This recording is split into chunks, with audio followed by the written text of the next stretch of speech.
റസൂലുള്ളാഹി സ്വല്ലല്ലാഹു അലൈഹി വസല്ലമ തങ്ങൾ ഗൗരവത്തോടെ പറയുന്നു, ഒരു കുഞ്ഞ് ജന്മം കൊള്ളുകയാണെങ്കിൽ ആ കുഞ്ഞിനെ അകാരണമായി അബോർട്ട് ചെയ്ത് കളയരുത്, അബോർഷൻ ചെയ്യരുത്.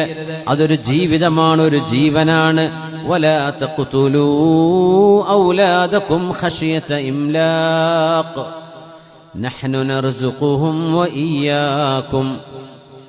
നിങ്ങളുടെ മക്കളെ ദാരിദ്ര്യം പേടിച്ചുകൊണ്ട്, ചെലവേറെയായിരിക്കും, കുഞ്ഞിനെ പഠിപ്പിക്കണം, അവർക്ക് സ്കൂള് വേണം, യൂണിവേഴ്സിറ്റി വേണം, വിവാഹം ചെയ്തു കൊടുക്കണം, മക്കൾക്കൊരു കരിയർ ആകുന്നവരെ അവർക്ക് വേണ്ടി ചെലവഴിക്കണം.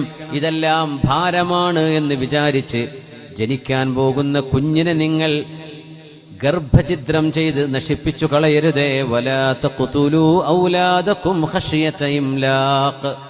ഭാവിയിൽ ദാരിദ്ര്യം വരുമെന്ന് പേടിച്ചിട്ട് ഈ മക്കൾക്ക് ഞാൻ എങ്ങനെ ചെലവ് കൊടുക്കും, ഇവരൊരു ഭാരമാകുമോ, അതുകൊണ്ട് കുഞ്ഞു വേണ്ട എന്ന് പറഞ്ഞ് നിങ്ങൾ അബോർഷൻ ചെയ്യരുതേ.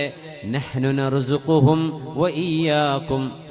ജനിക്കാൻ പോകുന്ന ആ മക്കൾക്കും നിങ്ങൾക്കും റിസ്ക് നൽകുന്നത് ഞാൻ തന്നെയാണ്.